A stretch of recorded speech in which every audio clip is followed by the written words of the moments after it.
On today's episode of Gathering the Kings. How do you get to that place? Or better yet, how did you get to that place? Or how would you suggest the listener gets to that place of knowing that you know, that you know, that you know? In essence, you've got this resoluteness or this like deep-seated, like, no, I'm here, right? How do you get there? What's up, everybody? I'm Chaz Wolfe, Gathering the Kings podcast, coming back to you here today. I'm your host. I've got Brandon Neely here on the King stage. My brother, Brandon. How we doing? Good, Chaz. It's so fun to be called a king here, you know. Hey, yo. You didn't even, I didn't even need to put the crown on your head. You came with your own crown, my man. Yeah, well, you know, I am a person of faith, so I'm like, kings, that whole thing, sons, daughters. I like resonate with that kind of thing. Totally. And a lot of times people are living in a place of not into what they should be living into, and living as, I don't know, orphans. So I think, we are not orphans. We're kings and queens. So that's an amazing thing. So, hey, that's right, dude. Wow. What a way to start. I agree with you on all fronts. Brandon, tell us what kind of business that you have, man. Yeah, I am a reluctant in the financial services world. I did not go into this, like literally. I got into this to change lives, and I have a company called Wealth Wisdom Financial, formerly Grandma's Wealth Wisdom, but Wealth Wisdom Financial. It's an amazing deal, and the reason we're in it is because this concept, this foundational asset, helped us sell our business, our former business, and not close it. Okay. And so now we're just trying to, in the Bible, one beggar showing another beggar where to find bread is kind of the idea. And we're like, let's just help as many people as we can. So that's what we do in the financial services world of all things. Yeah, well, it's a big space. I know you've got a couple of niches inside of that, and I'm sure we can get to that. But I know you're a numbers guy. I know your wife's a big part of that as well. I see the Profit First book behind you. What a great book. So I'm sure we're going to get into some numbers and some technical things and help a lot of entrepreneurs out there. But I want to know, what's the bigger why? You're not obviously drawn to financial services as a widget. That's in essence what you were just saying. What are you drawn to? What's the bigger picture for you, Brandon? Yeah, I'm a person that wants to change the world and make bigger impacts in the world, right? Really, it's more about making people's lives better and impacting justice and those kind of things. So in my former business, I used to own a coffee shop. It was called Overflow. And the reason we got into this is to build community building and ethical economics, right? That was why we got into it. To make a difference with the coffee farmers, because coffee people were not paid fairly who made the coffee, and we wanted to change that. However, going into that, we were idealistic entrepreneurs, have rich relatives to help us, and our business name was called Overflow. Now, what I learned is I can't overflow if I don't take care of me and our family. And a lot of business owners and entrepreneurs don't get that concept, or they think they're going to take everything and never leave anything to other people. So they're doing the reverse. So you have to have this happy medium. But I learned a lot in that former business that I would tell people what not to do in that regard. But it's been amazing, but a journey. And now I do the same thing, justice type work, except it's in the financial world. And if you want to look at corruption, look in the financial system.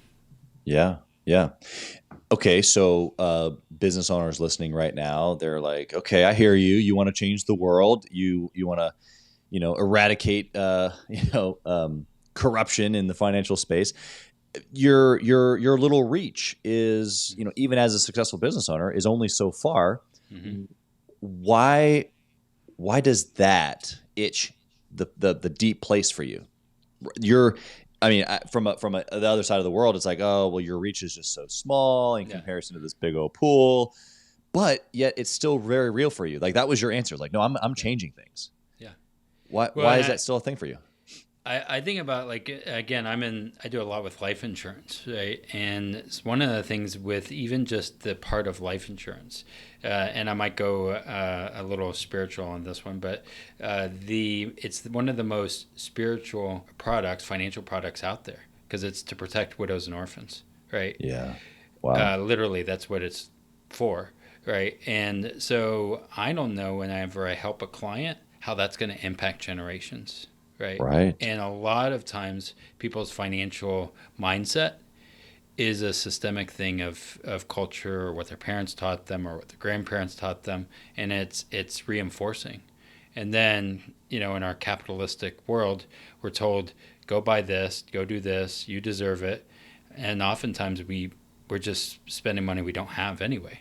And we have to learn how to, one, be content, live with enough, but also be striving. And I think that's a hard balance to get to.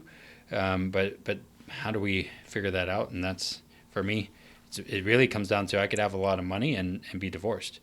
That's not good either. So Yeah. There is a play here, for people who quote unquote want to have it all, right? Yeah. All doesn't necessarily look like what maybe the world is maybe telling us what all is. Mm-hmm. I'm hearing you say that wholesome values, like, yes, being successful financially, that creates financial freedom. Or in this case, investing in a life insurance policy so that if something were to happen to me, my wife and children aren't left stranded and hanging. Those types of decisions, though, are based from wholesome values, as opposed to just, let me take that, $200 or $300 or $500 a month and go whatever, fill in the blank with something that maybe I don't really need. I think the hard things are what are real. In this case, like you're saying, making sure that my family's taken care of in the worst case scenario. So what do you think for you, this place of, that was pretty deep of like, I want to help generations, and you don't actually ever even get to see it. Yeah. But in the moment of transaction, you're, like you said, maybe selling a life insurance policy, and maybe you have a relationship with that family for a period of time, or maybe all the way to the end of their life, depending upon life circumstances. But the generational effect you don't get to see. Yeah. How do you keep that such far thing in advance? Like, how do you keep it close and close even maybe to your emotions, so that way every single day you're motivated to sell another policy or to help your team sell another policy or whatever? Yeah, I think some is just helping people understand how money works. And when they start getting the aha moments of figuring that out, because a lot of times, most in our financial world, we're just putting into maxing out our 401k because everyone else told you to do that. And we're like, oh yeah, that's important. And then we don't realize how market volatility impacts things, sequence of returns risks, all the jargon out there that impacts us. And then we want freedom, whatever that means. And I think sometimes the financial freedom number is very different than, a life to the fullest or something along those lines.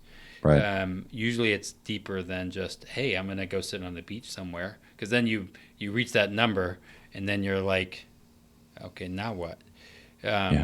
So we want to like balance that. But really, for me, it's like, man, when somebody gets it and they're starting to use their life insurance policies to buy real estate, for example, and you can do that. Like, you can use the cash value in a whole life properly designed policy to do it to buy other assets, right? That's why it's called the and asset.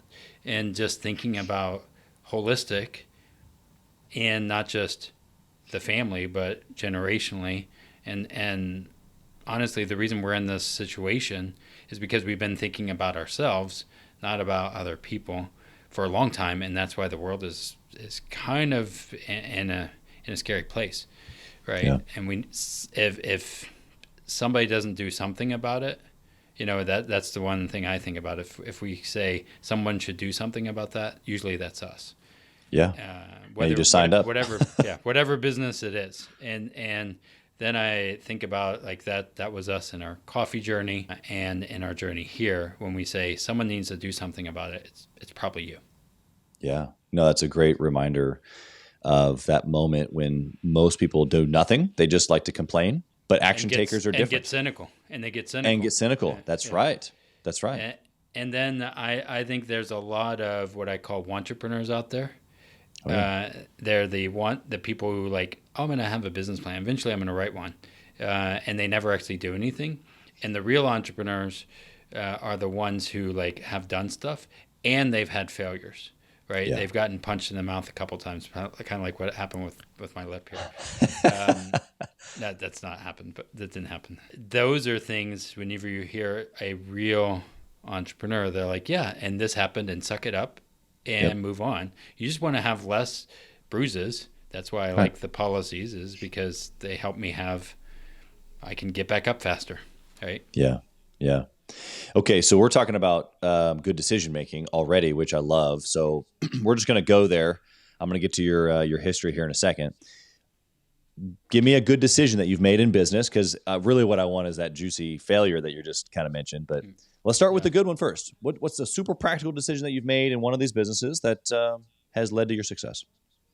Well, I will have to say I married my wife, which is the, everybody says that thing, oh, my wife, But however, we are business partners. We've done 2 businesses together, and she's kind of like the back of the house. I'm the front of the house, if you think about it from a kitchen idea. And we would not be where we're at without that. And then she's able to really do all kinds of things, powerful things in Excel that I'm like, she comes to me and says, I say it's broken. She's like, no, it's not broken. It's you. Yeah.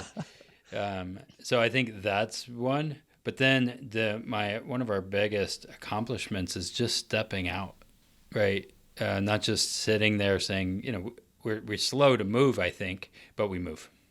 Yeah. Yeah. I think that the understatement there of just move, right? Like, because there's so many entrepreneurs and people that talk that are not action takers in essence. And so the speed of which you move is always, I think what people who are taking action are aware of the speed, but the actual action is what's probably more important, and probably just right behind that, the consistency of action more than speed of action. Has that been your story? Yeah, I think you're connected to Grant Cardone, right? The massive action. Oh yeah. Idea, right? And something I've thought about is the massive action is great. I love massive action. What I add in there is massive appropriate action, and making sure we're making the right moves, but making moves, right? Yeah. And you could be moving and saying, oh, I'm posted 100 times on TikTok and Twitter and nothing's happening. Well, that's maybe not the best use of your massive action.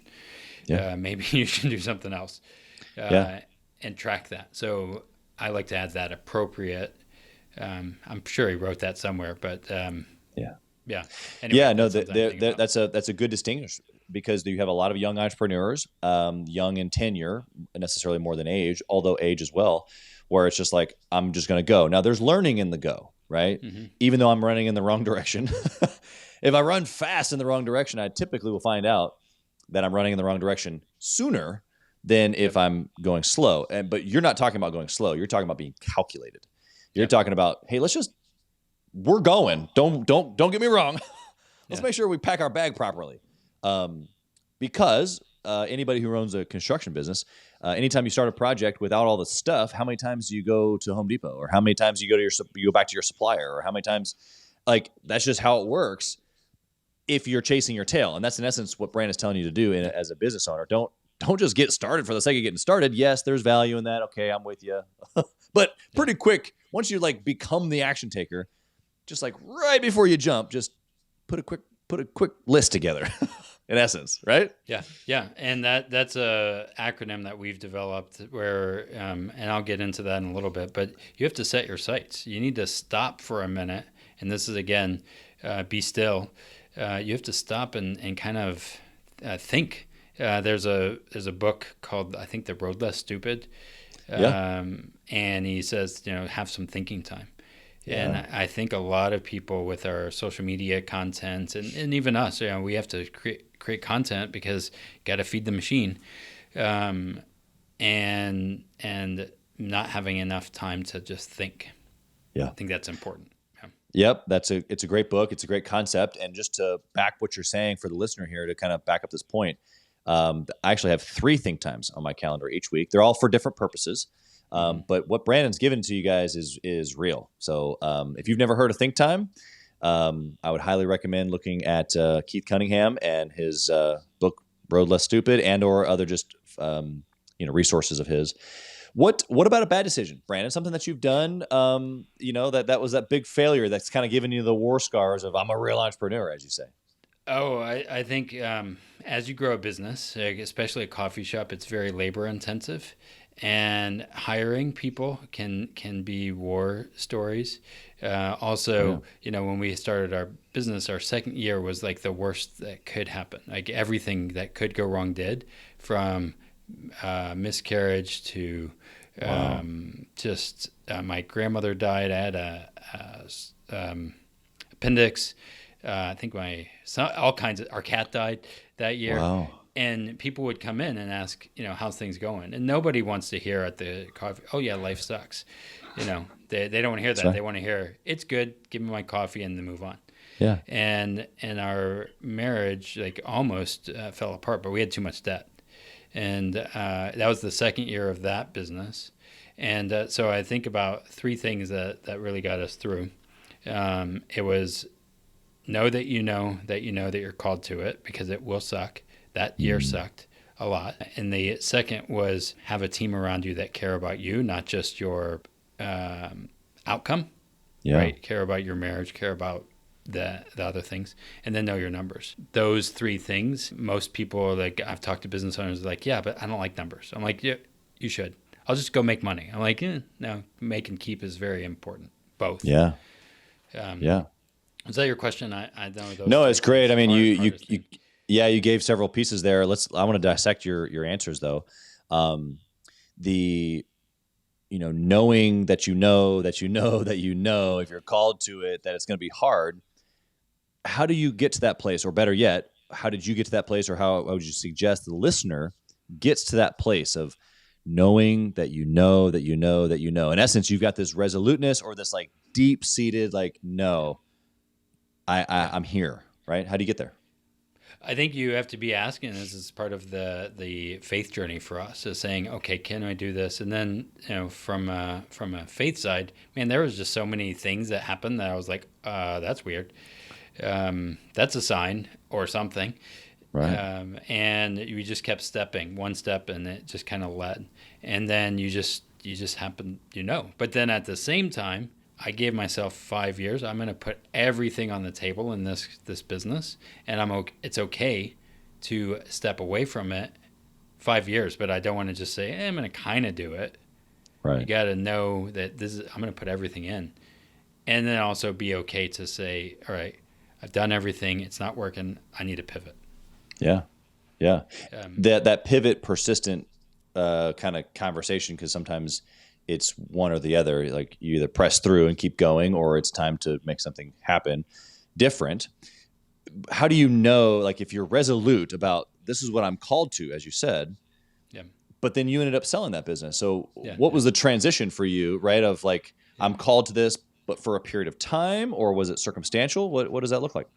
Yeah. So I'll lead a couple of stories. So I remember one of my, this is crazy. So I hired a staff person, because that's where I was going to lead with this. Is that I lead with those 3 things, but I have to hire people, and take in 100% responsibility for everything, even my staff. Even though I'm not working on that stuff, I have to take responsibility for that. And I had one of the staff people, I'm pretty sure, was stealing from me.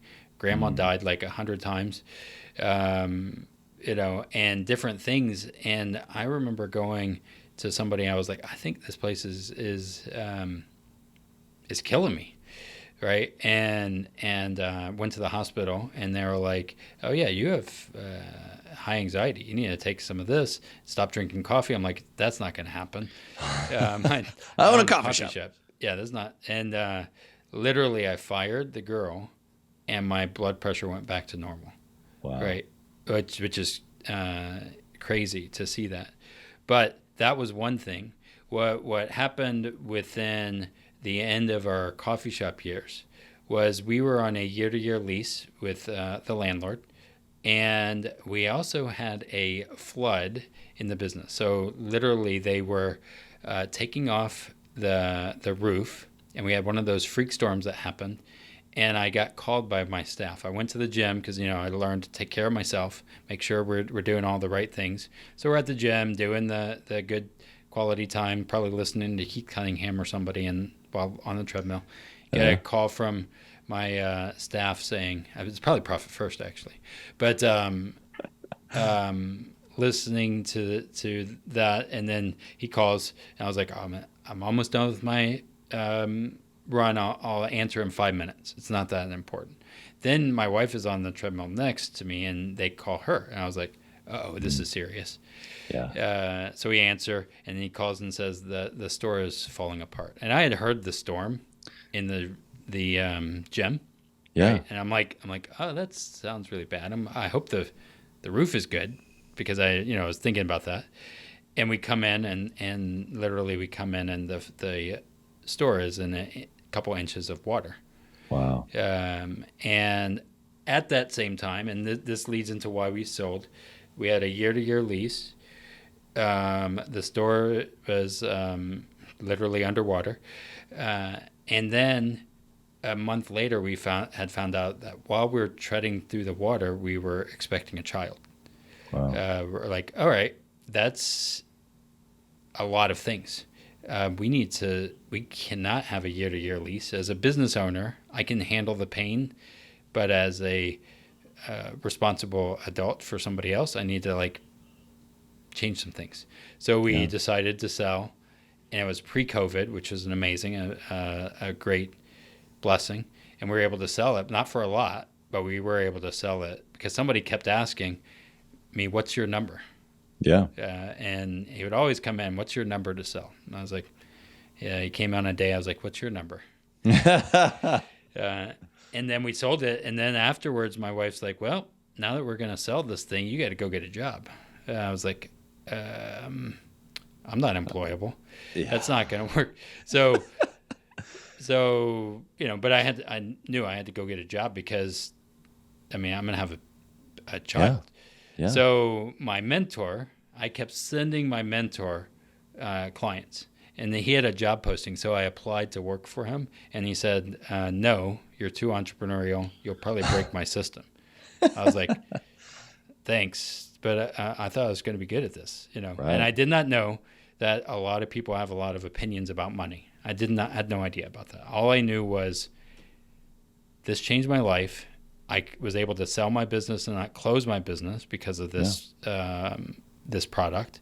Right. And so then he comes back to me about a month later and says, I have an idea. How about you and your wife start your own agency and I'll coach you? I was like, that sounds even better. She's 7 months pregnant. No one's going to hire her. So we end up starting our own agency, and then we learned that Dave Ramsey loves to hate us, all that stuff. And we're like, oh, well, it only made a difference for us. And within infinite banking and Profit First, those two concepts built a good foundation for us. So, hey, that's why we're here now. So that was a crazy story.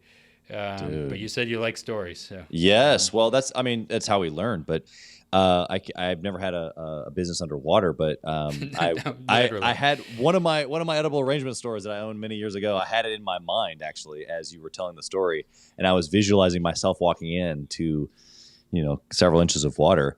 So I was right there with you, man. We were crying, and you think about it, you put everything into it. But what I've learned is as we start a business, this is a 5-year-old business. It's like a child, right? And you probably, I don't know if people get this, but when you start a business, it's like you have to wipe the poop, all kinds of crazy stuff. Yep. And a lot of times we compare ourselves to a 20-year-old business, not a newborn. That's right. And now we're at a place with our current business. It's over 5 years. I'm like, oh man, it's starting to do things on its own. This is pretty awesome. Yeah, exactly. And that's the same as you're saying for children. About the 5-year mark, they get dressed on their own and they're starting to Most kind of the time. of. A little mismatch, but a little autonomy never hurt anybody, and they'll figure it out, But I love that depiction of correlating it to business, because it's 100% right. There's guys listening right now, or gals, who are 2-3 years in and wondering when their business is going to start dressing themselves. And the reality of it is that there's probably real chaos that has to get worked out with systems and process. But some of it's just a little bit of time, like what you're talking about, just letting it mature, right? Hey, kings and queens, Chaz, Wolfe. I want to talk to you about something that's super important to me. We put a lot of time and effort, we meaning myself and my team, into this podcast, into the content that goes out every single day. And if you have been getting any sort of value or insight from this, we want it to be able to reach other business owners too. So we would love if you would like, comment, share, leave a review, post, share again, all of the things on social media, on all the different platforms, or even on the podcast mediums of Apple and Spotify. We would love to be able to get our content into more hands, more entrepreneurs, so they can grow their business as quick as possible. Together, we are building a community of like-minded entrepreneurs who are committed to growing their businesses to new heights. So let's do this. Let's help each other. Let's help each other grow. Yeah. And there is chaos, right? And we will have that. And that leads into something we've thought about a lot of times in business and understanding when to make the right moves. And we have an acronym. We love acronyms. That was Overflow. That's a visual, wealth, wisdom, financial. There's visual there, with wealth and wisdom. But then chaos. This is where a lot of people are in, and people feed off of chaos. It's confusing. Yeah. It's haphazard. It's exciting. Anxious. It's exciting sometimes, overwhelming and stressful, right? That's chaos. And we love that. And then you think about the tax code. Figuring out taxes is chaos, right? Mm-hmm. Confusing, haphazard, anxious, overwhelming, and stressful. If anything from COVID years taught us, that's exactly it. And people are realizing there's a lot of that in us. That's right. We need to go back to something else, and that's what we call the still method. And this is set your sights. Where the heck do you want to go? Most people have no idea. All their goals is to go to Disney World, right? So set your sights, track your in and out. That's if you want a good, healthy, rock hard abs and stuff, you do the same thing. Yep. Like that's the gym. Set your sights, track, inspect your progress. Look for 1% adjustments, not the 100%, but the little micro adjustments, and then live deliberately. Yeah, and then you do that regularly. And I never said anything about life insurance. I never said anything about anything, but those micro adjustments, those 1% adjustments over time.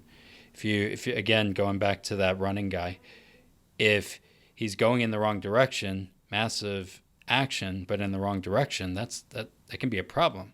Yep. But if he did the method, he could say, "Oh wait, I need to orient a little bit," right? Yep.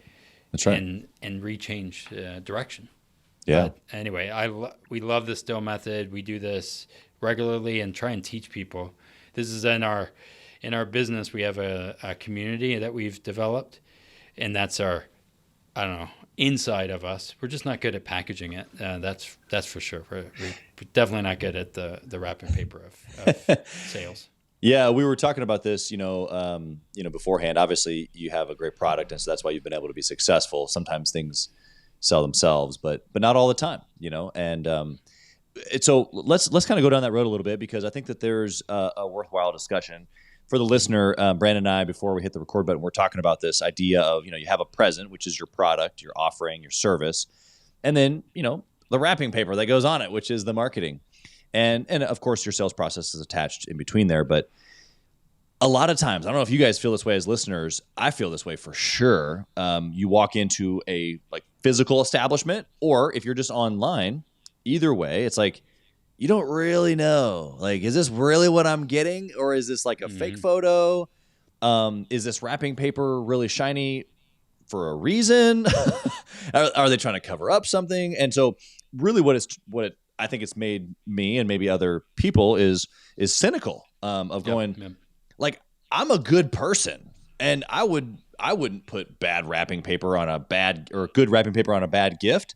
And so when I've experienced that, it's like, oh, bummer. Like that's not how this is supposed to go at all. And so now it makes me reluctant to trust people. And so anyway, this is what we were talking about before we hit the record button. So let's just kind of press into this a little bit.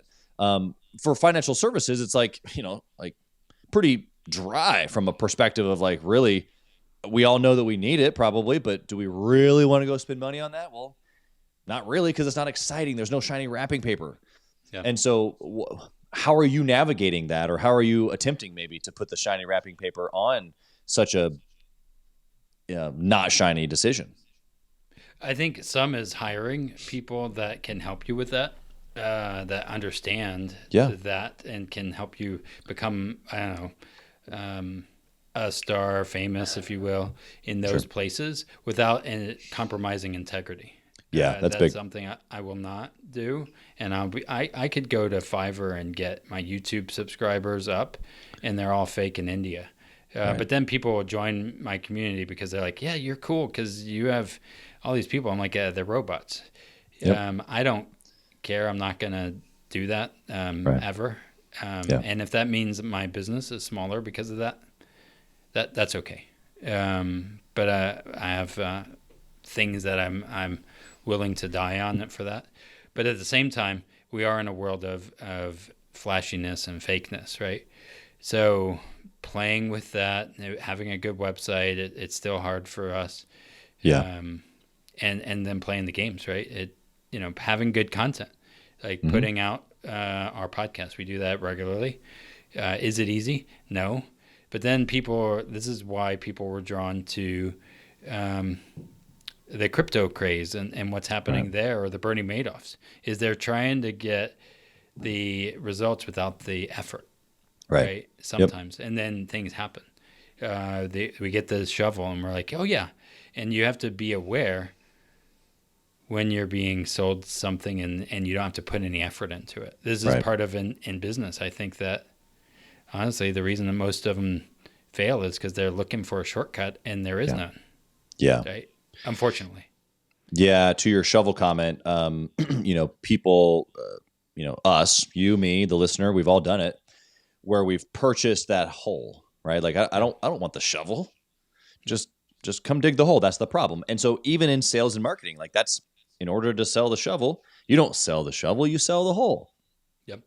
Because that's the actual problem. That's the actual need. And so there's nothing wrong with that portion of it. But if I buy the shovel thinking that it's going to do it itself, or that I have no involvement in that, then that's just not integrity in this case, or not honesty.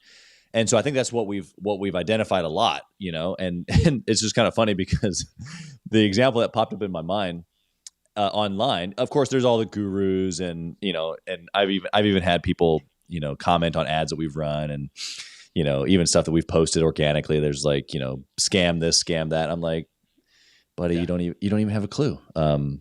But then there are real people out there, unfortunately, doing that, which then makes those people cynical, like we had just gotten talking about. And it's just unfortunate, really. But so how we're fighting that is we're saying, okay, be genuine, do the thing, but live by integrity. But you also have to play by the rules. And so here's for the listener, here's the takeaway. Playing by the rules means you still got to be a good marketer. You still got to be good at sales. That doesn't mean that you need to be sleazy or that you're making false claims. What that does is that you need to get really, really good at telling your story clearly to the people that need to hear it, because they're going to respond to that message. And you got to do it a lot, and you got to kind of put some frill on it. Got to put some nice wrapping paper on it. I think that's where we're learning a lot over the course, even with the coffee shop. We're like, we don't need all that. But we have to, and that's why you hire somebody out. But then I also learned, and I got really offended when Dave Ramsey is saying like, "Oh, people who sell infinite banking it's a scam," and I was like, I really take offense to that because this is what I do, and I know he makes a crap ton of money. I was going to use another word, but and he's done some questionable things. because of, clickbaity type things Right. of knowing if you show negative, you'll get more. And I can say how the 401k is a scam and all these kind of things. I just don't want to go there, but I do know my own story and how this concept has impacted us from both a financial standpoint and a, spending time with our family standpoint, right? Yeah. And when somebody attacks you, you're like, oh man, no, here's my story. And then people will argue and say, yeah, but I'm like, yeah, but, and I've had clients tell me, yeah, but it doesn't do this. I'm like, no, you're wrong. I know for sure it does what it does because I've used it this way.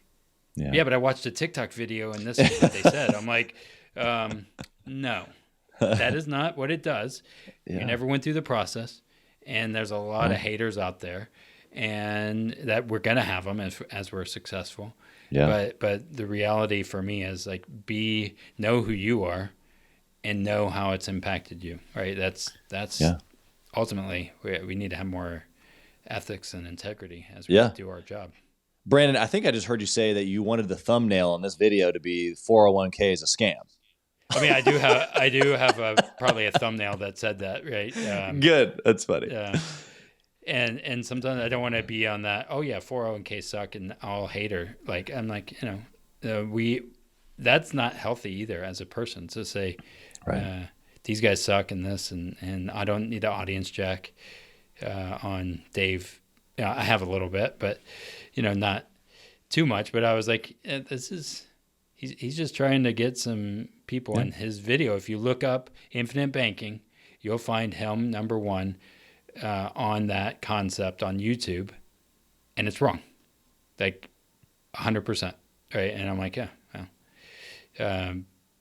but a lot of times people don't want to look at the math. That's why know your numbers is really important for any business. Yeah, for any business, absolutely.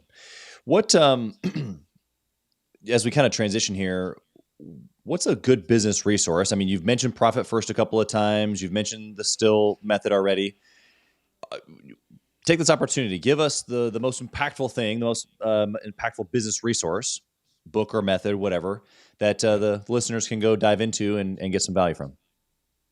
Oh, I mean, I just named a bunch. I feel like that book, Road Less Stupid, that was a really good one, and people not just thinking time. I think that we need to step away, just to be able to know who we are, right? I think that one of the most valuable resources, and again, I'm not a uber religious person, but I would say go to God and ask questions and reflect internally about who you want to be, and then step into that. Right. That's one. We always are looking outward.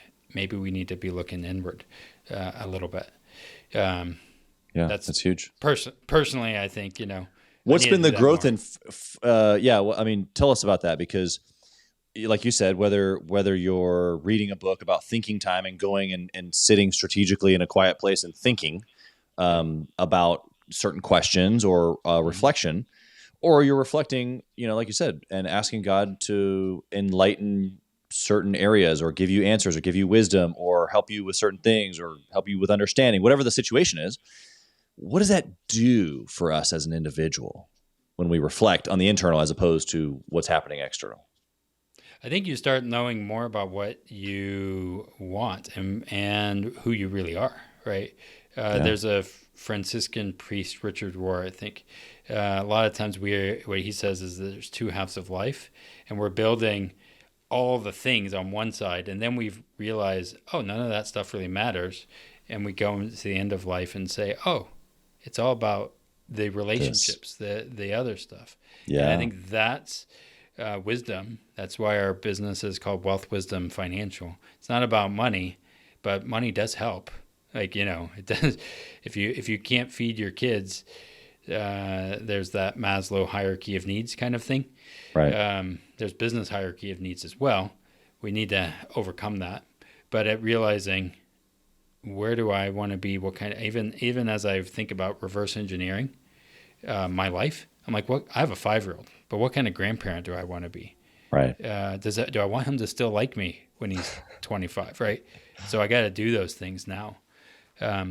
That's again why we do our financial framework. When we do meet with our clients, we do sell life insurance policies.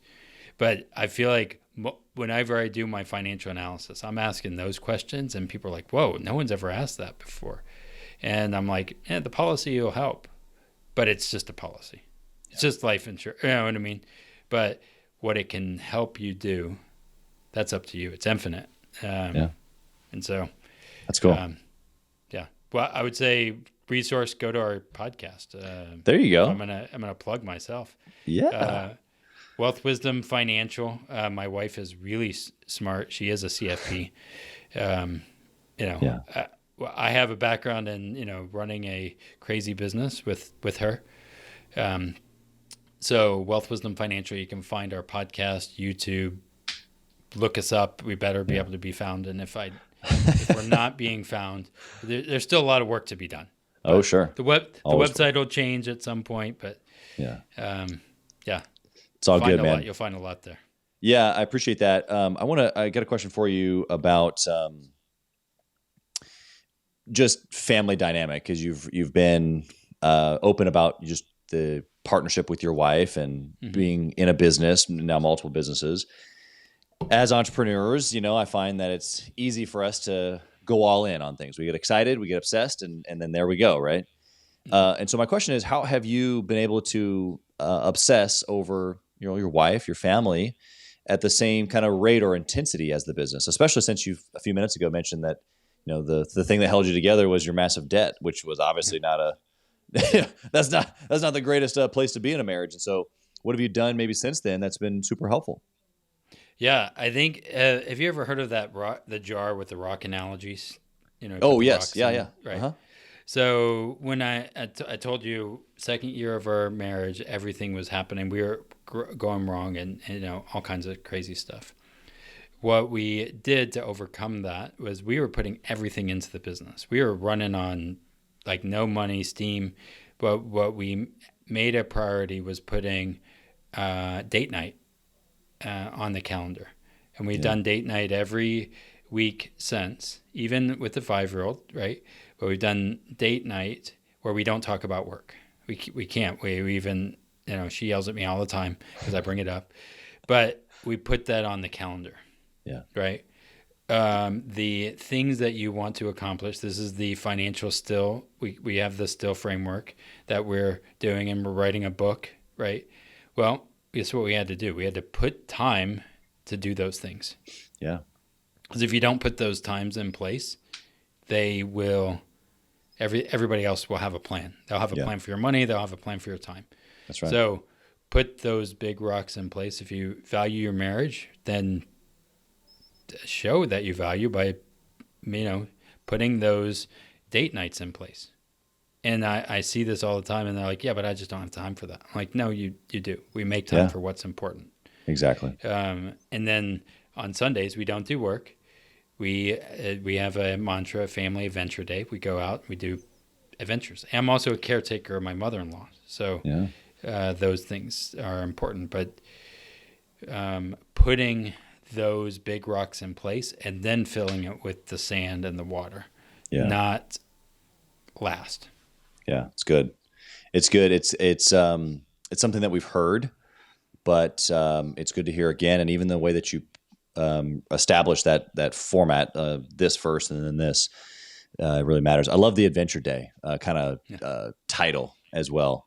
We've got young kids as well, and I think that sounds awesome. And what we do also, we don't call it that, and so I think that it just needs a title, and then you can lean into it. And here's the thing he's learned. It's not an adventure unless something goes wrong. That's right. Something will go wrong. Life and business, something will go wrong. You just roll with it, and you're like, all right, cool. That was interesting. Right. Let's figure it out. Let's figure it out. And what I like, again, going back to the faith thing, is the Bible talks a lot about tithing, right? That's a big rock thing. Right. So, and then if you do that, and there's a book called Richest Man in Babylon. Oh yeah. Get 10% of all you earn is for you to keep. You do the same thing as you do with tithing and what that says there. And Profit First is the same thing, right? I'm like, well, they're just saying, put what's important first, not last. That's right. And if you really value your kids and you value your marriage, you'll do that. Yeah. Now, I still have a big business and staff and all that, and we're growing. Not as fast as I want, but that's I have a 5-year-old, so that's okay. Yeah. Yeah. Exactly. I love what you said there. The correlation of even Profit First. Of Richest Man in Babylon is one of my favorite books, but it's not just about money. It's about putting the important things first, even though it feels undoable. And that's really probably even the caveat. It's like, no, it feels undoable, or it feels impossible, or it feels like, I'll get to that later because I don't have enough, or whatever.